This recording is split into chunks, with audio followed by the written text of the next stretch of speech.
আসসালামু আলাইকুম। নবম শ্রেণীর গণিত টিউটোরিয়ালে স্বাগতম। নবম অধ্যায়ে বিস্তার পরিমাপের এটি চতুর্থ পাঠ। চতুর্থ পাঠে থাকবে 219 থেকে 220 পৃষ্ঠার আলোচনা এবং যে সকল কাজ রয়েছে তার সমাধান। তো শুরু করছি 219 পৃষ্ঠা থেকে। এখানে মূলত আলোচনা করব সূত্রের মাধ্যমে অবিন্যস্ত বা অশ্রেণীকৃত উপাত্তের গড় ব্যবধান নির্ণয়। তো সূত্রের মাধ্যমে কিভাবে অবিন্যস্ত বা অশ্রেণীকৃত অর্থাৎ উপাত্তগুলো যখন শ্রেণী ছাড়া দেওয়া থাকে বা সাজানো থাকে না, সে সকল উপাত্তের কিভাবে গড় ব্যবধান নির্ণয় করতে হয় সেটা আমরা জানব। মনে করো কোনো একটি চলক এক্স এর এন সংখ্যক মান, অর্থাৎ এখানে কিছু চলকের মান দেওয়া হয়েছে, যেটা প্রথম উপাত্ত, এটা দ্বিতীয়, এটা তৃতীয়, এটা চতুর্থ, এইভাবে হচ্ছে এনতম পদ পর্যন্ত দেওয়া আছে। আমরা কিন্তু ইতিমধ্যে কিভাবে অবিন্যস্ত উপাত্তের গড় ব্যবধান নির্ণয় করতে হয় তা কিন্তু করে ফেলেছি। তো তাই এই টিউটোরিয়ালটা আমাদের কাছে অনেক সহজ মনে হবে। সুতরাং তথ্য সারির গড় ব্যবধান নির্ণয়ের জন্য আমরা নিচের ধাপগুলো অনুসরণ করব। এখানে বেশ কিছু ধাপ রয়েছে, এগুলো আমরা ধারাবাহিকভাবে দেখতে থাকি। উপাত্ত সমূহের গাণিতিক গড় এক্স বার নির্ণয় করা। আগে আমাদের প্রথমে যে কাজটি করতে হবে সেটা হচ্ছে যে উপাত্তগুলো থাকবে তার গাণিতিক গড় এক্স বার নির্ণয় করতে হবে। তারপর কি করতে হবে? প্রতিটি মান থেকে এক্স বারের ব্যবধান বের করা, অর্থাৎ এই এক্স বার যে থাকবে এই উপাত্তগুলো থেকে এক্স বার বিয়োগ করতে হবে। যেখানে এক্স এর মান এক্স ওয়ান থেকে বিয়োগ করতে হবে, এক্স বার এক্স টু থেকে বিয়োগ করতে হবে। আমরা অঙ্কের মধ্যে আরও বিস্তারিতভাবে ইতিমধ্যে দেখে ফেলেছি। সারণী ছাড়াও কিন্তু আমরা পূর্বে ক্যালকুলেশনের মাধ্যমে করেছি, চাইলে আমরা সারণীর মাধ্যমে করতে পারি। ইতিপূর্বে কিন্তু আমরা সারণী ছাড়া কিভাবে অবিন্যস্ত উপাত্তের গড় ব্যবধান নির্ণয় করতে হয় সেগুলো কিন্তু করেছি। এখানে আমরা সারণীর মাধ্যমে দেখব কিভাবে করা যায়।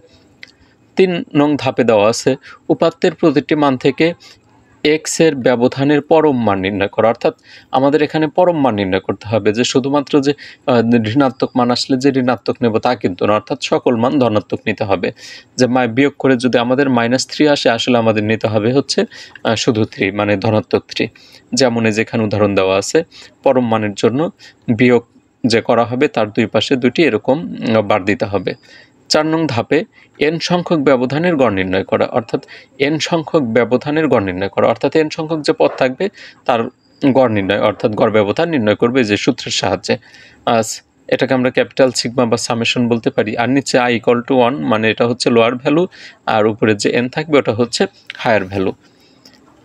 আর এখানে যে সূত্র, পরম মানের মধ্যে x - x বার ডিভাইডেড হচ্ছে n। এই 4টি ধাপ অনুসরণ করে আমরা যে এন সংখ্যক ব্যবধানের গড় নির্ণয় করলাম, এটি হলো অবিন্যস্ত বা অশ্রেণীকৃত উপাত্তের গাণিতিক গড়তে নির্ণীত গড় ব্যবধান নির্ণয়ের সূত্র। সূত্রটি নিম্নরূপ। গাণিতিক গড় হতে নির্ণীত গড় ব্যবধানের সূত্র আমরা এখানে দেখতে পাচ্ছি। এম তে বোঝানো হয় হচ্ছে মিন, ডিতে ডিভিশন ফ্রম এক্স বার।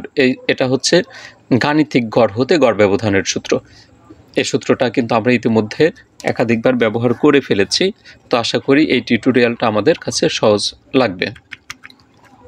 একইভাবে মধ্যক থেকে গড় নির্ণয় এবং প্রচুরক থেকে কীভাবে গড় নির্ণয় করতে হয় সূত্র একই। এই যে এখানে এমইতে হচ্ছে মিডিয়ান, এমওতে হচ্ছে মুড, মানে হচ্ছে প্রচুরক। শুধুমাত্র এই সূত্রের পরিবর্তন হচ্ছে এক্স বার ছিল, এখানে আসছে এমই। তার মানে হচ্ছে এখানে গড় না নিয়ে আমাদের নিতে হবে হচ্ছে মধ্যকের মান, আর এখানে এমও মানে মুড প্রচুরকের মান নিতে হবে। আশা করি বোঝার কথা। এখানে আমরা একটা উদাহরণ দেখতে পাচ্ছি। উদাহরণ 1, চলসূত্র ব্যবহার করে ব্যাটসম্যান এ এর করা রানের গাণিতিক গড় হতে গড় ব্যবধান নির্ণয় করি। তো আমরা এটার সমাধান করি, যেটি রয়েছে 220 পৃষ্ঠাতে। ধাপ 1, ব্যাটসম্যান এ এর করা রানের গাণিতিক গড়। আমরা কিন্তু সেই শুরুর দিকে ব্যাটসম্যান এর রানের গাণিতিক গড় নির্ণয় করেছিলাম, আর সেটা ছিল হচ্ছে 53। 2 নম্বর ধাপে আমাদের যে কাজটা করতে হবে ইতিমধ্যে আমরা দেখে নিয়েছি। প্রতিটি উপাত্ত থেকে এই গাণিতিক গড় অর্থাৎ 53 বিয়োগ করতে হবে, অর্থাৎ প্রতিটি উপাত্ত এবং গাণিতিক গড়ের পার্থক্য নির্ণয় করতে হবে। তো আমরা এখানে ছকের মাধ্যমে সেই পার্থক্যটা দেখতে পাচ্ছি, যেহেতু উদাহরণ করে দেওয়া আছে। আমাদের ছিল হচ্ছে 53, 30 থেকে 53 বিয়োগ করলে হয় হচ্ছে -23, কিন্তু এই যে পরম মান নেওয়ার জন্য +23 বসবে বা ধনাত্মক 23। এইভাবে এই ছকের সবগুলো মান বের করা হলো, অর্থাৎ সকল পার্থক্য বের করে যোগ করা হয়েছে। এই যে সামেশন অফ x - x বার = 316, এই সবগুলো যোগ করলে 316 হয়। এখন আমরা সূত্রের সাহায্যে এই গড় ব্যবধানটা নির্ণয় করতে পারি। যে আমরা জানি গড় ব্যবধান মিন ডেভিয়েশন এক্স বার সমান, এই যে সূত্রটা লেখা হয়েছে, তারপরে মান বসিয়ে 10টা উপাত্ত রয়েছে, মানে গণসংখ্যা হচ্ছে 10, এর জন্য 10 দ্বারা ভাগ দিলে আমরা পাই 31.6। অর্থাৎ গাণিতিক গড় থেকে ব্যাটসম্যান এ এর করা রানগুলোর ব্যবধান 31.6। এক্ষেত্রে ব্যবধান অনেক বেশি বলে আমরা বলতে পারি ব্যাটসম্যান এ এর পারদর্শিতার ধারাবাহিকতা কম। অর্থাৎ গড় ব্যবধান যত বেশি আসবে, গাণিতিক এই গড় ব্যবধানটা যত বেশি আসবে তত হচ্ছে ফলাফল নেগেটিভ, আর যত কম আসবে তত হচ্ছে ভালো আর কি। তো এখানে আমরা একটা একক কাজ দেখতে পাচ্ছি, 3টি প্রশ্ন রয়েছে। ব্যাটসম্যান এ এর করা রানের মধ্যক ও প্রচুরক হতে গড় ব্যবধান নির্ণয় করো। তো আমরা প্রথমে এটা দিয়েই শুরু করছি। ইতিমধ্যে আমরা কিন্তু গড় হতে গড় ব্যবধান নির্ণয় করেছি, এখন মধ্যক ও প্রচুরক হতে গড় ব্যবধান নির্ণয় করব। ইতিপূর্বে কিন্তু আমরা ব্যাটসম্যান এ এর যে মধ্যক কত, ব্যাটসম্যান এর করা রানের মধ্যক, সেটা কিন্তু পূর্বেই নির্ণয় করে নিয়েছি। অর্থাৎ এখানে আমরা মধ্যকের মান পেয়েছিলাম হচ্ছে 53। ব্যাটসম্যান এ এর করা রানের মধ্যক এমই সমান 53। যারা পূর্বের ভিডিওগুলো দেখেননি চাইলে দেখে নিতে পারেন, আর দেখে নিলে অবশ্যই কাজে আসবে। তারপর এখন আমরা পার্থক্য নির্ণয় করব। এই পার্থক্য কীরকম, যে প্রতিটি উপাত্ত থেকে আমরা এই 53 বিয়োগ করব। গড়েও কিন্তু এই 53ই ছিল, সেক্ষেত্রে আমাদের নতুন করে যে আলাদা ক্যালকুলেশন করতে হবে তা না। এখানে আমরা সরাসরি একটু আগে যে ছকটা দেখলাম, অর্থাৎ গাণিতিক গড় থেকে যে আমরা গড় ব্যবধানে করেছিলাম, এখানে ওই সেম ছক, শুধুমাত্র পার্থক্য এই যে ওখানে ছিল এক্স বার, আর এখানে বসবে হচ্ছে এম ই বসবে, আসলে এটাই ও হয়ে গেছে, এখানে বসবে হচ্ছে এম ই, একটু কারেকশন করে নেবেন। তো এখানে আমি উপাত্তর বা রান সংখ্যাগুলো লিখে নিলাম, আর এখানে আমরা পার্থক্যটা লিখে নিই। এই পার্থক্যটা কিভাবে আসছে একটু আগে আমরা কিন্তু দেখেছি। 30 থেকে বিয়োগ 53 23, 91 থেকে 53 বিয়োগ দিলে 38। আর অবশ্যই কিন্তু আপনারা একটু ক্যালকুলেশনগুলো করে নেবেন, মিলিয়ে নেবেন। আশা করি বুঝতে পেরেছেন। তারপরে এখানে আমরা যোগ করে পাই 316। গড় ব্যবধানের সূত্র এমডি, অর্থাৎ মিন ডেভিয়েশন ফ্রম এমই, মানে মিডিয়ান থেকে গড় ব্যবধান নির্ণয় করা হচ্ছে summation of xi minus ME divided N. তো এখানে এটার যোগফল হচ্ছে 316, এন এর মান হচ্ছে 10, ভাগ দিলে আমরা পাই 31.6। এখন আমরা প্রচুরক হতে গড় ব্যবধানটা নির্ণয় করি। ব্যাটসম্যান এ এর রান, এখানে ব্যাটসম্যান এ এর রান, এই রানগুলোর ভিতরে আমরা একই চলক সর্বোচ্চ কতবার ব্যবহার করা হয়েছে সেটা আমরা দেখতে পাচ্ছি। ব্যাটসম্যান এ এর করা রানের প্রচুরক এমও সমান হচ্ছে 30। এই 30 সর্বোচ্চ 2বার করেছে, 30 রান করে, এটাই হচ্ছে প্রচুরক। এখন আমরা পার্থক্যটা নির্ণয় করি।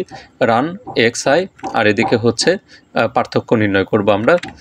আমরা জানি যে এখানে আমরা পরম মান নিয়ে থাকবো। তো 30 থেকে 30 বাদ দিলে হয় হচ্ছে 0, তারপরে 91 থেকে 30 বাদ দিলে 61। এইভাবে আমরা বাকি ঘরগুলো বের করে নেব এবং শেষে যোগফলটা বসিয়ে নেব।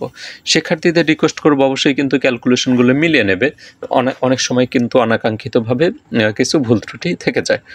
তো এখানে আমরা 340 দেখতে পাচ্ছি। এখন আমরা সূত্র বসাই, সূত্রতে মান বসাই। 340কে 10 দ্বারা ভাগ দিলে আমরা পাই 34। 340কে 10 দ্বারা ভাগ দিলে আমরা পাই 34। আমাদের ক নাম্বারের কিন্তু একক কাজের সমাধান হয়ে গেল। এখন আমরা খ নাম্বারে যাচ্ছি। খর যে প্রশ্নটা, ব্যাটসম্যান বি এর করা রানের গাণিতিক গড় মধ্যক ও প্রচুরক হতে গড় ব্যবধান নির্ণয় করো। একদম সেম কোশ্চেন। ক নাম্বারে যেগুলো আমরা করেছি, খ নাম্বারে একই ধরনের প্রশ্নের উত্তর আমাদের করতে হবে। ব্যাটসম্যান বি এর করা রানের গাণিতিক গড়, এটাও কিন্তু আমরা সেই প্রথম দিকে করে নিয়েছিলাম 53। এখন আমরা ব্যবধানগুলো এখানে নির্ণয় করি। ব্যাটসম্যান এর যে বি যে রানগুলো করেছে 53, 46, 48, 50, এইভাবে 52 পর্যন্ত। আর এখানে আমরা পার্থক্যটা নির্ণয় করলাম।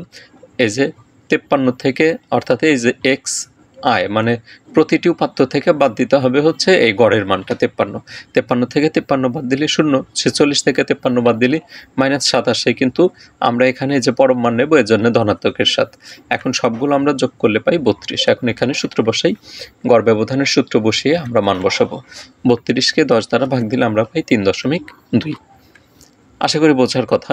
এখন আমরা মধ্যক থেকে এই গড় ব্যবধানটা নির্ণয় করি। তো মধ্যকও কিন্তু আমাদের 53 ছিল, তার মানে এই সেম ছক, কোনো পার্থক্য হবে না। এখানে ওই 32 হবে, আবার ওই সূত্র বসে, সূত্রতে পরিবর্তন শুধু এক্স বারের পরিবর্তে এমই, এমইতে বোঝাই হচ্ছে মিডিয়ান। 32কে 10 দ্বারা ভাগ দিলে 3.2। এখন প্রচুরক হতে আমরা গড় ব্যবধানটা নির্ণয় করি। তো এখানে আসলে আমাদের এটা আগে লিখতে হবে ব্যাটসম্যান বি এর রান।